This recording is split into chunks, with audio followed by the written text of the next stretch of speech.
Schumann, who, keep your hands up, who had heard the name Clara Schumann, who had heard Clara Schumann was a pianist, who knew she was a composer, who knew she'd written a piano concerto. Wow, oh my gosh, this is great. How many people came today that were hoping or thought they were going to hear Robert's concerto? Oh, good. There's somebody on Thursday who said that it was fun.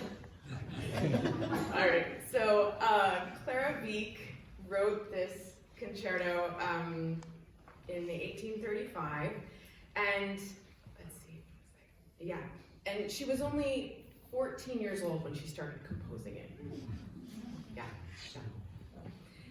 She was already a internationally famous pianist and composer at that point. When she was 10 years old, she played for Paganini and Goethe called her, said that she played with the strength of six boys, and called her a genuine artist and gave her a medal.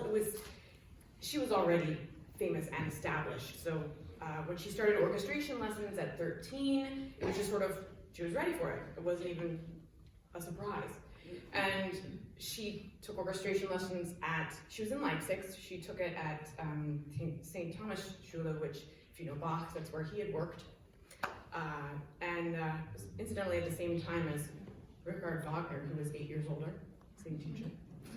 And she finished the concerto a month before her 16th birthday, which means she was since it was on original themes, she was younger than any other canon composer, including Mozart, when she did that.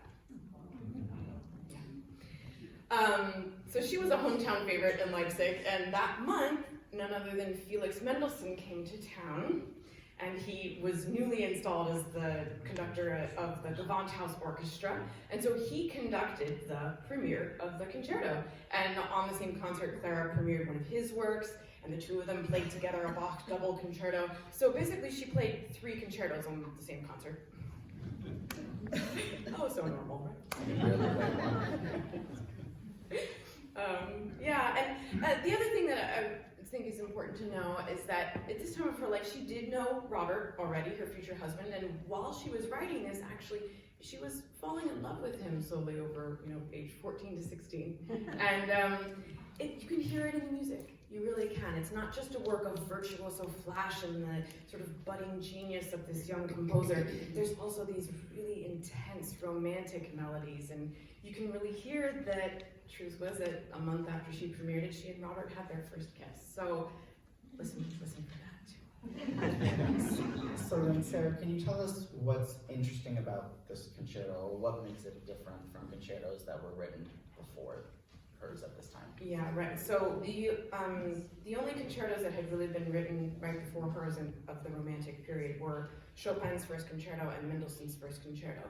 All of the other concertos that you know, Schumann, Brahms, Liszt, all came decades after. Clara Wieck is much closer to Chopin and Mendelssohn. So sort of just enter it with that in mind. However, it is very uniquely Clara. She wrote it, it's through composed. So there's no breaks between movements, and I joke that so you didn't have to worry about whether you had to clap or not. She loved keeping her audience's attention. It was very important to her. And the first movement is quite short, actually.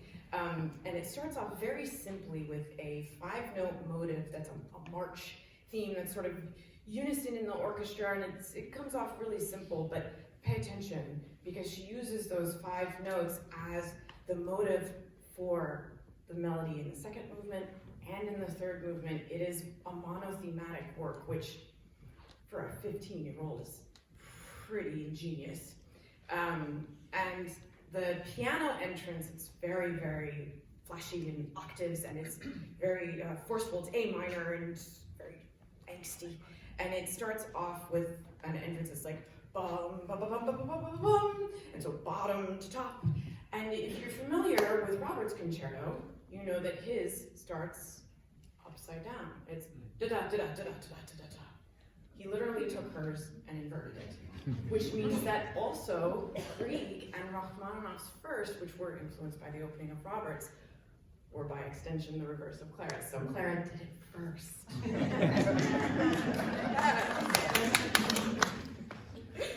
Oh, good. So I just love that part. So the first movement is quite short. She doesn't use traditional sonata form. She walks up to the part where she should repeat the theme from the beginning and says, I'm impatient. I'm going to get to this next movement first. And the second movement, it's just called a romance. And it is really unique in the repertoire in that the orchestra is silent, just sits quiet. And the piano starts with this bel canto melody, and you could hear that young Clara was a real Bellini fan, and she loved to sit and play Bellini in her spare time. And then after that, and Beatrice Rana plays it so beautifully. And if you're a fan of Robert's Dichterliebe cycle, you'll hear that there's a genuine quote that he uses that's straight from the beginning of his song cycle that he pulls for that. And the only other instrument you're going to hear in that entire movement is a cello solo.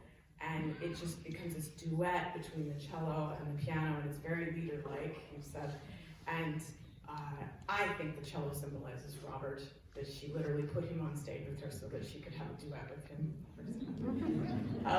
But then it goes straight into the third movement, and it's a polonaise in the Chopin style polonaise. So Chopin is right there with her, and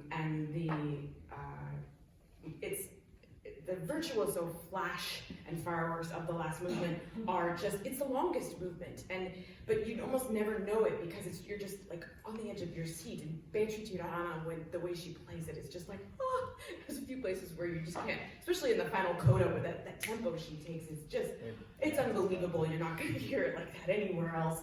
And it's so exciting. One of the things you should look out for, though, is that there's this one spot where the cello solo comes back. It's like, I'm doing all this flash and flare, but I'm still thinking of Robert, she said. But Beatrice Rana said that in the New York Times article interview, she said to me that the technique for Clara it's influenced by Chopin, but it is very uniquely her personality. It's unlike any other writing by any other pianist or composer in the genre, and it's very, very technical. It requires really agile hands that are very close, and you'll see lots of leaps where she has to.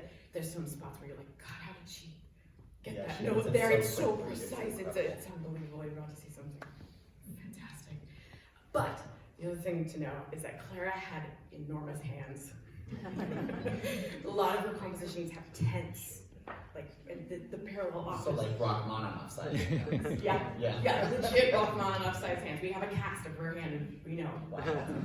So it's pretty exciting stuff. And I don't want to play any recordings of it because this performance is going to be so great. But I want you to hear a little excerpt from her piano trio that is a recording that's coming out by Anne-Sophie Mutter next week, and this is just the slow movement, so you can kind of hear just the romanticism of the melodies that Clara Wieck-Schumann wrote. It's some of the most beautiful things that were ever written.